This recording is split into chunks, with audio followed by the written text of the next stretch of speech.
Good morning. 10 के दमदार trades में आपका स्वागत है। हर्ष में रहेंगे अगले आधे घंटे आपके साथ। पिछले शो से हमारे साथ अमित सेठ और आशीष बहेती बने हुए हैं और फ्रेश पर्सपेक्टिव के लिए निर्मल बांग से विकास सालुंके और ट्रेड बुल से सच्चिदानंद उत्तेकर भी अपनी टॉप ट्रेड्स बताएंगे। बिग मार्केट वॉइसेस में आज हमारे साथ होंगी पैसिफिक पैराडाइम एडवाइजर्स की फाउंडिंग पार्टनर पुनीता कुमार सिन्हा। लेकिन इन सबसे पहले मार्केट पर एक नज़र। हल्का सा डिसअपॉइंटमेंट मार्केट में, और जिस तरीके से निफ्टी एक बार वो 19158 क्रॉस करके 170 तक जाके थोड़ा हल्का हुआ, 19134 पर आया। हालांकि अभी भी अच्छा गैप अप 150 पॉइंट का मेंटेन कर रहा है, लेकिन दो तीन स्टॉक्स ने डिसअपॉइंट किया। आईटीसी, इन्फोसिस, ये स्टॉक्स अब जो है हायर लेवल से थोड़ा स्लिप हुए, और इसकी वजह से Larsen and Toubro, Hindustan Unilever, ये कुछ स्टॉक्स हैं जो इस समय थोड़ा सा आपको लोअर साइड पर दिखाई देंगे। लेकिन दूसरी तरफ रिलायंस देखिए एक बार। अब रिलायंस थोड़ा सा मोमेंटम पिकअप कर रहा है और रिलायंस अब डे हाई पर आया है, तो यहाँ पर अच्छा move. UltraTech cement day high पर, State Bank of India, BPCL, Maruti, ये कुछ और स्टॉक्स जहाँ पर इस समय आपको एक अच्छा मोमेंटम दिखाई देगा। और जहाँ तक बात हो एफएनओ मार्केट की, तो आरईसी, पीएफसी, ये आज मोमेंटम वाले शेयर दोनों करीब 5 से 6% ऊपर। और बाकी कुछ बैंकों में आज अच्छे मूव्स आ रहे हैं आज तक। पीएनबी, इंडसइंड बैंक, ये कुछ स्टॉक्स है जहाँ पर अच्छा मोमेंटम है इस समय। जी हाँ, रुझान वैसे खरीदारी का बना है। और बस एक चीज़ अनुज की 158 का जो लेवल था जिसके ऊपर हम थोड़ा कॉन्फिडेंटली जा रहे थे, उसके हल्के से नीचे आया, लेकिन स्टेडी है मार्केट। 150 पॉइंट की बढ़त पर अभी भी कायम है। चलिए, 19138 पर है, सॉरी हर्षा, हाँ 19106, एज लॉन्ग एज उसके उसके ऊपर टिक ऊपर रहे है हैं, तब उसके ऊपर कंफर्ट। टिक रहे हैं, तो मुझे लग रहा है एक और सेकंड राउंड ऑफ बाइंग आनी चाहिए। एक और सेकंड राउंड ऑफ बाइंग आनी चाहिए। 19100 लेकिन टूटा अगर, तो फिर मैं कहूँगा कि फिर ये काफ़ी डिसअपॉइंटेड हो गया, क्योंकि फिर मार्केट के लिए सब कुछ था चलने के लिए, फिर अगर नहीं चले तो दिक्कत है। तो देखते हैं यहाँ से क्या सिचुएशन उभर कर आती है। तब तक क्या ट्रेड्स लिए जाए, चलिए हमारे जानकारों को जोड़ना शुरू करते हैं। विकास सालुंके, गुड मॉर्निंग। बताइए आपके फ्रेश दो कॉल्स इस घंटे के क्या है? गुड मॉर्निंग हर्षद जी। देखो, मार्केट में जिस हिसाब से मोमेंटम देखने मिल रहा है, यहाँ पे बहुत सारे स्टॉक है, वहाँ पे वापस एक अच्छा मूव देखने मिल सकता है। गोदरेज प्रॉपर्टी यहाँ पे मुझे अभी भी स्ट्रांग लग रहा है। यहाँ से हमने देखा है कि लास्ट 4-5 ट्रेडिंग सेशन में एक अच्छा मूव ये कंटिन्यू करते हुए देखने मिल रहा है। तो ऊपर में 1780 1790 के आसपास के टारगेट गोदरेज प्रॉपर्टी में अभी भी इंटैक्ट है। ऊपर में मुझे लगता है वापस एक रिसेंट हाई जो ब्रेक करने जा सकता है। नीचे में 1660 का स्टॉप लॉस गोदरेज प्रॉपर्टी में लगा के चलना चाहिए, और यहाँ से एक अच्छा मूव देखने मिलेगा। दूसरा मेरा बाय कॉल रहेगा कोटक बैंक। कोटक बैंक में वापस 1740 के ऊपर ये ट्रेड करते हुए देखने मिल रहा है, तो मुझे लगता है एक अच्छा मूव कंसिडर कर सकते हैं यहाँ से। यहाँ पे जो शॉर्ट टर्म मूव एवरेज है वो भी पॉजिटिवली यहाँ पे क्रॉस ओवर दिखा रहा है। तो ऊपर में जो टारगेट निकल के आ रहा है 1830 के आसपास का कोटक बैंक में टारगेट देखने मिलेगा। नीचे में जो स्टॉप लॉस है 1710 के आसपास का एक स्टॉप लॉस रख के कोटक बैंक को यहाँ पे बाय करना है। ओके, तो कोटक महिंद्रा बैंक और गोदरेज प्रॉपर्टीज, ये दो काउंटर्स जहां पर अच्छा मोमेंटम है, वहीं पर आप और भी तेजी कर सकते हैं। ये आपके लिए राय विकास की। बहेती साहब बताइए आपके दो सौदे इस घंटे के लिए। हर्षिता मैम, एक ही सजेस्ट करना चाहूंगा रिलायंस इंडस्ट्रीज में। जिस हिसाब से रिलायंस वापस अपना 2300 का जो जोन है उसे रीगेन करता हुआ देखने मिला, और जिस 2300 पे कॉल राइडर्स ट्रैप होते हुए अब क्लियरली देखने मिल रहे हैं, तो मुझे लग रहा है कि अब यहाँ से एक बड़ा मूव देखने मिल सकता है। स्टॉक ने आज 20 डेमा भी अपना रीगेन करता हुआ देखने मिला है, तो 2390 का एक स्टॉप लॉस लगाकर रिलायंस इंडस्ट्रीज में खरीदारी की सलाह रहेगी। हमें लगता है इसमें 2340 और इनफैक्ट 2360 तक के लेवल्स देखने मिल सकते हैं। चलिए, तो ये हो गई बहेती जी की कॉल्स। अमित सेठ जी, आपकी दो ट्रेड्स क्या रहेंगे इस समय की फ्रेश ट्रेड्स? जी Anu ji, PSU banking sector से कैनरा बैंक ये सब काफी डिस्कस हो चुका है, लेकिन मुझे अब यहाँ पे पीएनबी का स्ट्रक्चर पॉजिटिव लग रहा है। पीएनबी की अगर लास्ट 3 कैंडल्स देखे तो काफी नैरो रेंज कैंडल जिसने कंसोलिडेट किया, और स्टॉक अपने 10 डे और 20 डे के ऊपर कंफर्टेबली ट्रेड कर रहा है। तो मुझे लगता है यहाँ पे जो पुल बैक था वो कंप्लीट है, और स्टॉक वापस अपना रिसेंट स्विंग हाई की तरफ जाएगा। 75 का इसका लगभग प्राइस है, तो इसे बाय करें with stop loss of 73 and a target of 79। यहाँ पे ये भी कहना चाहूंगा कि रिलायंस मेरी भी नजर पे था। स्ट्रक्चर रिलायंस का नियर टर्म ट्रेडिंग के लिए अच्छा खासा पॉजिटिव लग रहा है। बट अपार्ट फ्रॉम दैट जो मुझे अच्छा लग रहा है that is UltraTech cement. UltraTech cement में हमने 3 सत्र पहले देखा था कि बेस से काफी अच्छा कैंडल बना था, और एक साइडवेज कंसोलिडेशन पिछले 2 दिन हुआ। तो यहाँ पे एक अपमूव अभी भी पेंडिंग है स्ट्रक्चर देखते हुए। 8418 इसका प्राइस है। स्टॉप लॉस रखेंगे लगभग 8300 का। पहला टारगेट 8550, दूसरा 8650। ओके। चलिए, सचिन को भी जोड़ लेते हैं। अब सचिन के साथ लाइव कनेक्शन थोड़ा पॉसिबल नहीं हो रहा है, तो फ़ोन पे जोड़ लेते हैं सचिन को। Sachin, good morning. सचिन, आपकी पिक्स इस समय की? Good morning Anuj ji, good morning Harshada. Clearly market में जिस तरीके से एक यू टर्न लिया है, काफी स्ट्रांग मोमेंटम प्ले है एंड 19,100 के ऊपर जिस तरीके से मार्केट फिलहाल ट्रेंड हो रहा है, तो मुझे लग रहा है एक अच्छा बेस बन चुका है 19,060 19,080 के लेवल्स के आसपास। एंड थोड़ा सा अगर ये पुल बैक मिलता भी है तो एक अच्छी अपॉर्चुनिटी है थोड़े अग्रेसिव लॉन्ग्स बिल्ड करने की। On the higher side expectation यही है कि 19,270 से लेके 300 तक के स्विंग्स आज इंट्राडे में ही देखने चाहिए एंड उसी लिहाज से दोनों जो आइडियाज है ऑन द लॉन्ग साइड है। पहले तो काफी अच्छा ट्रैक्शन है यहाँ पर बैंकिंग एंड फाइनेंशियल स्पेस में, एंड वहां पर बैंक ऑफ बड़ौदा ने काफी दिनों के बाद एक यू टर्न लिया है। पिछले 3 दिनों के कंसोलिडेशन का यहाँ पर एक अच्छा ब्रेकआउट है। 200 का लेवल जो एक कॉल राइटर्स का काफी कॉन्फिडेंट जोन था, वो पर्टिकुलर लेवल यहाँ पर निकला है। तो ट्रेडिंग के लिहाज से मुझे लग रहा है 210 तक ये मोमेंटम एक्सटेंड होना चाहिए on the higher side. Stop loss लगाए आप 197 पे एंड खरीदारी करने की सलाह होगी बैंक ऑफ बड़ौदा के फ्यूचर्स में। जो सेकंड स्टॉक है जो हमने हमारे क्लाइंट्स को भी रेकमेंड किया है सुबह, वो है नौकरी का। यहाँ पर भी एक डाउनवर्ड स्लोपिंग चैनल से एक अच्छा ब्रेकआउट नजर आया है अपने 200 डे एक्सपोनेंशियल मूविंग एवरेज के ऊपर की, यहाँ पर इसने चाल बना दी है। तो लगभग अराउंड 4330 तक प्राइस एक्सपेंशन की एक्सपेक्टेशन होगी। स्टॉप लॉस आप लगाए 4122 पे एंड खरीदारी करने की सलाह होगी नौकरी के फ्यूचर्स में भी। सचिन, आता हूँ आपके पास दोबारा कुछ और कॉल्स लेकर, लेकिन एक बार LIC हाउसिंग फाइनेंस का चार्ट देखिए ज़रा स्क्रीन पर। LIC हाउसिंग फाइनेंस करीब करीब 3% नीचे इस समय और डे लो पर इस समय ये स्टॉक का काम करता हुआ। अब आशीष जी, कोई व्यू इस पर LIC हाउसिंग फाइनेंस पर? क्योंकि काफ़ी डिसअपॉइंटिंग लग रहा है, ये नंबर्स का रिएक्शन है। सुबह खुला अच्छा, लेकिन अब इस समय डे लो पर। जी अनुज जी, जिस हिसाब से गिरावट आ रही है वो काफी अलार्मिंग है और हमें लगता है कि इन लेवल्स पे shorting by way of futures नहीं बट पुट के थ्रू करना चाहिए।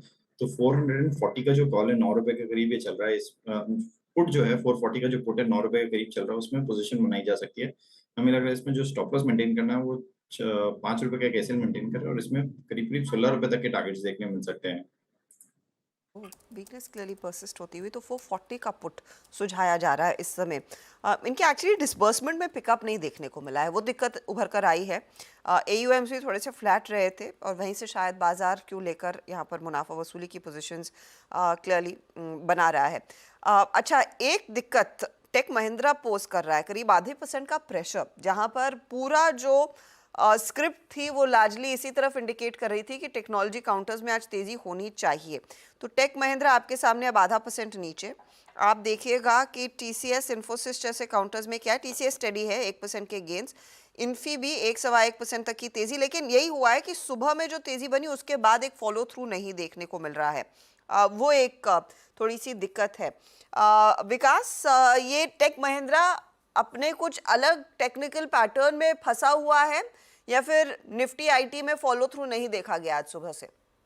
जी हर्षद, अगर देखो तो ये 200 DMA के नीचे ट्रेड करते हुए देखने मिला। कल भी हमने देखा कि 200 DMA जो इसको 1130 के ऊपर है, उस रेंज के ऊपर क्लोजिंग नहीं आ पाया था। कल भी जाते जाते उसके नीचे ही क्लोज हुआ था और आज भी वो उसी रेंज को पकड़ के, उसी रेजिस्टेंस को पकड़ के वापस नीचे की तरफ आते हुए देखने मिल रहा है। और अगर यहाँ से 1110 वापस ब्रेक करता है तो मुझे लगता है जो रिसेंटली लो बनाया था 1098 1090 के आसपास का, तो वहां तक फिसल सकता है। तो टेक महिंद्रा में अगर बाइंग पोजीशन बनना है तो 1130 के ऊपर अगर ये ब्रेकआउट देता है तो ही उसमें बाइंग करना चाहिए, अदरवाइज यहाँ पे थोड़ा सा प्रेशर बिल्ड होते हुए देखने मिल सकता है।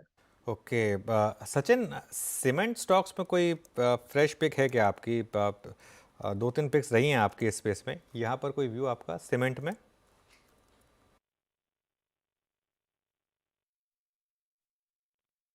सचिन है? हाँ सचिन। यहाँ पर क्लियरली जो बायस रहा है सीमेंट पे वो काफी पॉजिटिव ही रहा है। इनफैक्ट थोड़े से यहाँ पे डाइवर्जेंट ट्रेंड्स थे। अंबुजा सीमेंट एंड ACC ये दोनों दबाव में जरूर रहे थे, बट प्राइमरली मुझे लग रहा है जिस तरीके से अभी तक अल्ट्राटेक सीमेंट का स्टांस रहा है, मुझे लग रहा है वहां पर एक काफी बड़ी शानदार तेजी अनलॉक होनी बाकी है।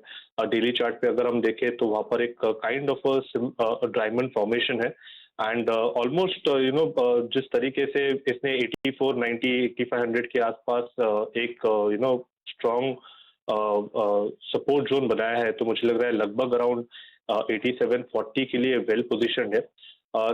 जिस तरीके से वापस इसका RSI प्लेस है वो भी 50 के ऊपर अभी एक अच्छी फ्रेश चाल बना रहा है, तो मुझे लग रहा है यहाँ पर फर्स्ट प्रेफरेंस तो अल्ट्राटेक सीमेंट का ही होगा। मुझे लग रहा है लगभग अराउंड 8730 के पोजिशनल टारगेट के लिए यहाँ पे थोड़े से अग्रेसिव लॉन्ग्स बिल्ड किए जा सकते हैं, एंड स्टॉप लॉस यहाँ से मुझे लग रहा है लगभग अराउंड 8380 पे ही लगाया जा सकता है। तो ये फिलहाल आपके लिए अल्ट्राटेक पर व्यू तेजी है कायम, वहाँ पर मोमेंटम देखने को मिल रहा है। अच्छा, एक दो ट्रेड्स आपको दिखा देते हैं जहाँ पर ऊपरी लेवल से थोड़ी सी मुनाफा वसूली आई है।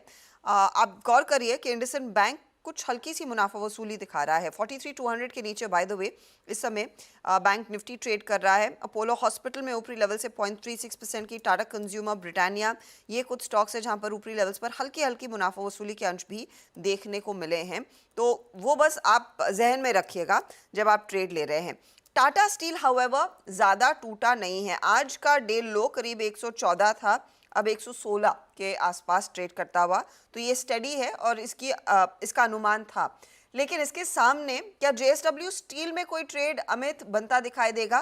क्योंकि हमने JSPL के नंबर्स देखे, वहाँ पर प्रेशर था। टाटा स्टील पहले ही करेक्ट हो चुका, JSW स्टील में भी नंबर से पहले करेक्शन आ गया है। ट्रेडर्स को अब क्या करना चाहिए JSW स्टील में? जी हर्षद, में अगर हम JSW का स्ट्रक्चर देखें तो थोड़ा सा नेगेटिव है। द रीजन इज कि ये 200 EMA के नीचे ट्रेड कर रहा है।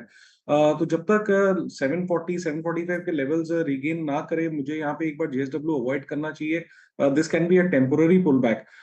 बात अगर करें इन दोनों में JSW और टाटा स्टील, तो टाटा स्टील फिर भी बेटर लग रहा है क्योंकि आज एक रिजल्ट रिएक्शन के बाद स्टॉक अपना 200 EMA होल्ड कर रहा है। अगर आज क्लोजिंग 200 EMA के ऊपर आ जाती है तो एक अच्छा खासा सपोर्ट जोन है, तो maybe we can see a pull back to 120 121 in Tata Steel. In that case stop loss रखेंगे हम लगभग 113 रुपए का। तो स्ट्रक्चर वाइज फिलहाल as of now Tata Steel better, क्योंकि 200 EMA के ऊपर मेंटेन कर रहा है। ओके, चलिए एक काम करते हैं, अभी एक ब्रेक लेते हैं। ब्रेक के बाद पैसिफिक पैराडाइम एडवाइजर्स की फाउंडिंग पार्टनर पुनीता कुमार सिन्हा जुड़ेंगी हमारे साथ, उनसे करेंगे खास बातचीत। Welcome back. US फेड ने दरें नहीं बढ़ाई, लेकिन मिडिल ईस्ट में तनाव अभी भी कायम है। ग्लोबल मार्केट्स का भारतीय बाजार पर क्या असर होगा, कमाई की कौन सी थीम सबसे ज़्यादा चलेगी, इन तमाम मुद्दों पर चर्चा के लिए हमारे साथ जुड़ी हैं पैसिफिक पैराडाइम एडवाइज़र की फाउंडिंग पार्टनर पुनीता कुमार सिन्हा। पुनीता जी के पास इन्वेस्टिंग में 2 दशक से ज़्यादा का एक्सपीरियंस है। पुनीता जी गुड मॉर्निंग। इनफैक्ट 3 दशक से ज़्यादा का एक्सपीरियंस है। पुनीता जी गुड मॉर्निंग। बताइए, इस समय जो ग्लोबल सेंटिमेंट बन रहे हैं, कल ओवरनाइट जो डेवलपमेंट हुई US फेड की तरफ से, उसके बाद क्या एक मूड माहौल बन रहा है कि वापस रिस्क ऑन रैली की तरफ बढ़ा जाए? हाँ, तो जैसे कि आपने बोला अनुज, 3 चीजों पे ध्यान देना जरूरी है। एक तो जियोपॉलिटिकल सिचुएशन, दूसरा फेड, और तीसरा इंडिया की अपनी स्ट्रेंथ। सो जियोपॉलिटिक्स तो अभी भी काफी रिस्क दिखा रहा है, और ये एस्केलेशन अभी तक इसका कोई सुझाव नहीं बना है, तो ये अभी भी काफी रिस्क इसकी तरफ से, जियोपॉलिटिक्स की तरफ से रिस्क मेरे ख्याल से अभी कम नहीं हुआ और बढ़ ही रहा है।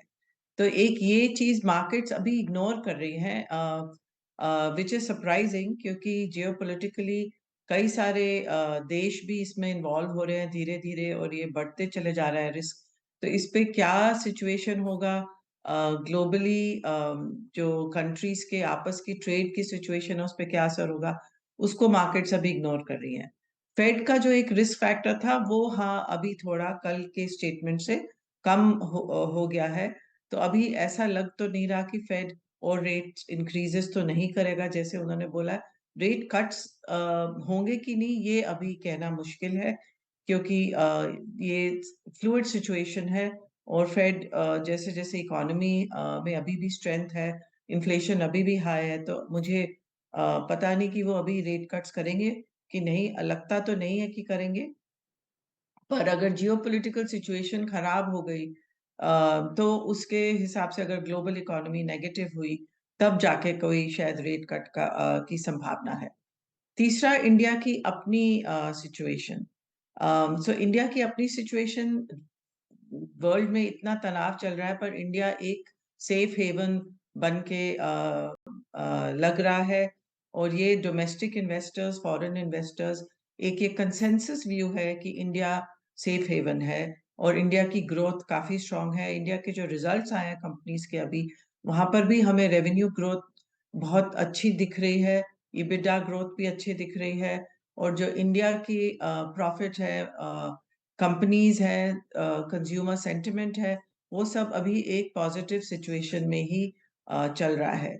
तो only negative is for India valuations, वो की थोड़ी अभी हाई साइड पे है।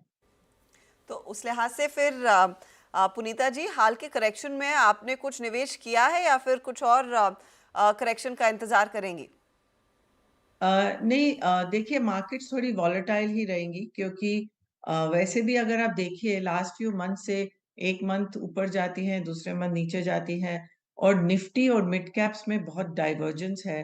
निफ्टी अगर ईयर टू डेट देखें तो वो 5-7% ही अप है, पर मिड कैप इंडिसेस 20% से ऊपर अप है। सो एक ये डिस्पैरिटी है। आई थिंक अगर निवेश करना है, क्योंकि थोड़ा जैसे मैंने बोला, रिस्क थोड़ा बैलेंस्ड है, क्योंकि अगर जियोपॉलिटिक्स पे नेगेटिव है और इंडिया की सिचुएशन में पॉजिटिव है, और फेड की तरफ से भी थोड़ा पॉजिटिव है, सो रिस्क बैलेंस्ड है। तो इस पे कंपनीज पर ध्यान देना जरूरी है। ऐसा कोई बहुत बड़ा नेगेटिव तो नहीं आ रहा, और लास्ट मंथ जो करेक्शन आनी चाहिए थी वो आई है। तो अभी मेरे हिसाब से ये मंथ भी थोड़ा कॉशियसली ऑप्टिमिस्टिक रहना चाहिए, पर कॉशन अभी थोड़ा मेंटेन करना चाहिए, mainly because of geopolitics and valuations, क्योंकि अगर कहीं बहुत बड़ा नेगेटिव सिग्नल आए जियोपॉलिटिक्स से, तो इंडियन मार्केट में करेक्शन आने की संभावना है, क्योंकि यहाँ पर मार्केट्स में लोगों का प्रॉफिट बना है और वहां से प्रॉफिट वो ले सकते हैं। ओके, बिल्कुल आपने कहा है मिड कैप्स में काफ़ी एक डाइवर्जेंस रहा है, और कुछ स्पेसेस जैसे आई डोंट नो आपने ट्रैक किया नहीं, लेकिन जैसे रेलवे, डिफेंस, इसमें काफ़ी बड़े मूव्स आए। कुछ पॉकेट्स आपको लग रहे हैं क्या मार्केट में जो थोड़े से बबल की तरफ बढ़ रहे हैं? हाँ, कुछ तो पॉकेट्स हैं। I mean I won't say bubble because growth तो है, बट हाँ, कई सारे ये जो कंपनीज हैं मिड एंड स्मॉल कैप्स में, उनकी लिक्विडिटी इतनी नहीं है, तो वो जरा से स्मॉल कैप फंड्स में अगर पैसा आए, उससे वो उनकी स्टॉक प्राइस काफी जल्दी बढ़ जाती है। तो वहां पर करेक्शन, उन एरियाज में करेक्शन आ सकता है। और अगर जैसे कि लास्ट मंथ का डेटा जिस दिखाया कि थोड़ा सा आउटफ्लोज आया है small cap mid cap funds में, और वो थोड़ा लार्ज कैप फंड्स की तरफ गया है, तो लार्ज कैप जो स्टॉक्स है वहां थोड़ा रिलेटिव वैल्यूएशन ऑब्वियसली बेटर है, बट इंडिया की इकोनॉमी जो है वो लार्ज कैप्स में पूरी कवर नहीं होती। मिड एंड स्मॉल कैप्स में काफी सारे ऐसे सेक्टर्स हैं, जैसे आपने बोला रेलवे, डिफेंस, जो कि लार्ज कैप्स में उनके लिए अपॉर्चुनिटीज कम है। मतलब वो जो कंपनीज है वो ही स्मॉल कैप्स सेगमेंट में ही है ज्यादातर। ओके, अच्छा, अब आईटी पर क्या व्यू बन रहा है पुनीता? क्योंकि स्टॉक्स जो मिड कैप आईटी में तो बड़ी तेज़ी रही है, इवन लार्ज कैप में भी नंबर्स भले ही खराब रहे हो, लेकिन स्टॉक्स ने गिरना बंद कर दिया। एक्चुअली कई स्टॉक्स तो अच्छे चले हैं फिर अपने लोस से। क्योंकि उधर आई थिंक एक वैल्यूएशन सपोर्ट है। हालांकि रेवेन्यू ग्रोथ वीक रही है, और यूएस पे काफी डिपेंडेंट है, और यूएस में वहां पर थोड़ा सा स्लो डाउन है। और टेक सेक्टर यूएस में, वहां पर भी लेऑफ्स तो अभी भी थोड़े बहुत चल रहे हैं। हालांकि स्टॉक्स, नैस्डैक जो है वो फिर से थोड़ी सी स्ट्रेंथ दिखा रहा है। तो अभी जो टेक सेक्टर है, वहां पर एक वैल्यूएशन सपोर्ट है, कैश है कंपनीज के बैलेंस शीट्स में, बैलेंस शीट्स स्ट्रांग है। तो इसके कारण यहाँ पर इन्वेस्टर्स हमेशा थोड़ा निवेश करेंगे, जरा सा भी करेक्शन आएगा। पॉलिटिक्स कितना बड़ा रिस्क है मार्केट के लिए पुनीता जी? क्योंकि अब हम स्टेट इलेक्शंस में जा रहे हैं, और उसके बाद जनरल इलेक्शन में भी अब बस 4-5 महीने का इस समय बचा है। तो इलेक्शंस में तो मुझे नहीं लगता को हमें कोई ज्यादा वरी करना चाहिए। ओके, कोई स्पेस जहां पर अब आप इस समय, कोई थीम जहां पर आप फ्रेश पैसा डालने के लिए एडवाइस करेंगे? फ्रेश पैसा आई वुडंट से नेसेसरली, कि बट जहां पर करेक्शन आई है वहां पर वन कैन रीबिल्ड अगर positions. So I think generally, as I said, cautiously optimistic रहना चाहिए. जैसे आपने बोला वैल्यूएशन सपोर्ट जहां जहां पर लग रहा है कि थोड़ा सा करेक्शन ओवरडन हो गया है, वहां पर आप लोग और इन्वेस्टर्स को हम लोग भी वहीं पर ज्यादा ही देख रहे हैं कि वापस पोजीशंस बढ़ा सके. जो अगर किसी ने मिस कर दिए फर्स्ट हाफ में, तो ये करेक्शन जो आएगी उसमें आप थोड़ा सा पोजीशन वहां पर बढ़ा सकते हैं. इंडिया की मार्केट जनरली हर ही सेक्टर में ग्रोथ अच्छी दिख रही है. तो ऐसा नहीं है कि 2-3 सेक्टर्स ज्यादा अच्छे हैं. मेरे ख्याल से जैसे कि autos, real estate, pharma, health care, ये कंज्यूमर डिस्क्रेशनरी, सारे ही सेक्टर्स जनरली सभी में कई कंपनीज हैं जो बहुत अच्छा कर रही हैं और कई हैं जो शायद इतना अच्छा नहीं कर रही. तो थोड़ा स्टॉक स्पेसिफिक होना पड़ेगा. के स्टॉक स्पेसिफिक होना पड़ेगा. पुनीता जी बहुत बहुत शुक्रिया आज हमारे साथ जुड़ने के लिए और हमसे बात करने के लिए. चलिए ये हो गया मार्केट पर एक लॉन्ग टर्म व्यू, लेकिन अभी के लिए थोड़ा सा डिसअपॉइंटिंग लग रहा है. थोड़ा सा मार्केट जो है अब 19,125 पर आ गया, टिक नहीं पाया हायर लेवल पर अभी तक. तो ये वो 19,175 तक हम गए, लेकिन वहाँ पर टिक नहीं पाए. वो जो लग रहा था एक मूव कि शायद अगर 19,200 निकाल लेंगे हम, लेकिन वो नहीं निकाल पाए. तो वो वहाँ पर थोड़ा सा एक हायर लेवल पर थोड़ा प्रेशर ज़रूर आया. कुछ स्टॉक्स देख लेते हैं एक बार. महानगर गैस डे हाई पर आया, 2.5% पॉजिटिव यहाँ पर स्टॉक. विकास सालुंके हमारे साथ जुड़े हुए हैं. विकास जी, कोई व्यू आपका महानगर गैस पर, अगर आपने देखा हो ये स्टॉक तो? जी अगर देखो तो 100 डीएमए के आसपास ये अच्छा खासा सस्टेन होते हुए देखने मिला है, और हमने देखा है कि लास्ट 2-3 ट्रेडिंग सेशन में इसी रेंज के आसपास जाके रुक रहा था. ऊपर में जो रेंज देखने मिल रही है, 200 डीएमए का एक सपोर्ट देखने मिल रहा था. ऊपर में जो रेजिस्टेंस देखने मिल रहा है वो 50 डीएमए का देखने मिल रहा है. 1050 एक नेक्स्ट इमीडिएट इंट्राडे बेस एक अच्छा रेजिस्टेंस देखने मिल सकता है. अगर ये इसको ब्रेक करता है तो इसमें एक अच्छा मूव देखने मिलेगा. फिलहाल तो जो रेंज देखने मिलेगी नीचे में 1000 और ऊपर में 1050, ये रेंज में फिलहाल तो ट्रेड फंसता हुआ देखने मिल रहा है. लास्ट के पूरे वीक में इसी रेंज में निकलते हुए देखने मिला. तो अगर 1050 ब्रेक करता है तो एक अच्छा मूव कंसिडर हो सकता है. ओके, चलिए फिर विकास जी बहुत बहुत शुक्रिया. अब एक काम करते हैं, अब उस शेयर की बात करते हैं जिसने इस साल 65% से ज़्यादा रिटर्न्स दिए और अब दूसरी तिमाही में भी अच्छे नतीजे आए हैं. हम बात कर रहे हैं जेके टायर की, जिसका Q2 का मुनाफा 5 गुना बढ़ा है. जी हाँ, 5 गुना. साथ ही मार्जिन भी करीब करीब डबल हो गए हैं. नतीजे, विस्तार और फ्यूचर आउटलुक पर चर्चा करने के लिए हमारे साथ हैं जेके टायर के प्रेसिडेंट इंडिया अनुज कथूरिया. एक बार जरा स्टॉक का इंटरडे चार्ट लेकर आइए स्क्रीन पर. आज के टॉप गेनर्स में शुमार ये स्टॉक, करीब करीब 8% ऊपर. इंटरडे चार्ट दिखाइए प्लीज़ ज़रा इसका आज का. और हमेशा इंटरडे से शुरुआत करिए, उसके बाद ईयरली चार्ट दिखाइए. तो स्टैंडर्ड टेम्पलेट है. पहले 8% ऊपर आज का ये स्टॉक, और ये थोड़ा हायर लेवल से स्लिप ज़रूर हुआ, लेकिन करीब करीब 8% ऊपर. Anuj ji good morning, thank you so much आज हमारे साथ जुड़ने के लिए. ये जो आपने ग्रोथ दिखाई, इसमें क्या हाईलाइट रही, और इतनी ग्रोथ जो आपकी आई वो क्यों आई?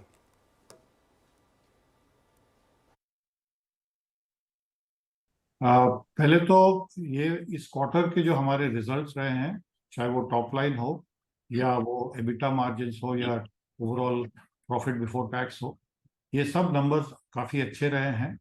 इनफैक्ट जो हमारा कंसोलिडेटेड बेसिस पे जो टॉप लाइन हमने रिपोर्ट किया है 3,905 करोड़ का with an EBITDA margin of 15.3%, तो ये एक अच्छा रहा है. हमारा जो ओवरऑल रेवेन्यू ग्रोथ हुआ है ये 4% का रहा है YOY बेसिस पे. इसमें मैं आपको बताना चाहूँगा कि ये जो है इस साल ये जो भी इंक्रीज आप देख रहे हैं YOY बेसिस पे रेवेन्यू ग्रोथ पे, ये वॉल्यूम ग्रोथ से आया है. और क्योंकि इस दौरान कोई प्राइस इंक्रीजेस ज़्यादा रहे नहीं थे, तो हमारे वॉल्यूम्स बढ़े हैं, और इसका नतीजा होता है कि हमारी जो कैपेसिटी यूटिलाइजेशन भी बेहतर हुई है. और हमने काफ़ी मार्केट प्रेजेंस बढ़ाया है, जहाँ पे across the segments, across the geographies, across the product categories हमने अपनी रीच बढ़ाई है, नेटवर्क को और स्ट्रॉन्ग किया है. और हम यहाँ पे हमको ये भी पता आपसे शेयर करने में खुशी हो रही है कि हमने अपने कॉस्ट पे काम किया है, कॉस्ट एफिशिएंसीज को अच्छा किया है. हमने ओवरऑल ऑपरेटिंग एफिशिएंसीज बढ़ाई है. और हमने अपने जो प्रोडक्ट मिक्स को भी एनरिच किया है। ओके, अच्छा, ये जो आपके एक्सेप्शनल एबिटडा है, प्रॉफिट गेन्स हैं, इसको आप कैसे यूज़ करेंगे, एक्सपेंशन में कैसे यूज़ करेंगे, फ्यूचर टॉप लाइन ग्रोथ पर क्या प्लान्स हैं आप? तो हमको ये उम्मीद है कि आगे जो डिमांड है मार्केट में, खास करके डोमेस्टिक मार्केट में, चाहे वो हम ओईएम की बात करें या रिप्लेसमेंट मार्केट की बात करें, आगे आने वाले दिनों में डिमांड अच्छी बनी रहेगी। चाहे वो हम पीसीआर के देखें, जहाँ पे ओईएम सब काफ़ी अच्छा प्रोडक्शन कर रहे हैं, पीक लेवल्स पे है हर महीने उनका। अभी फेस्टिव सीजन भी चल रहा है, तो when we talk about exports,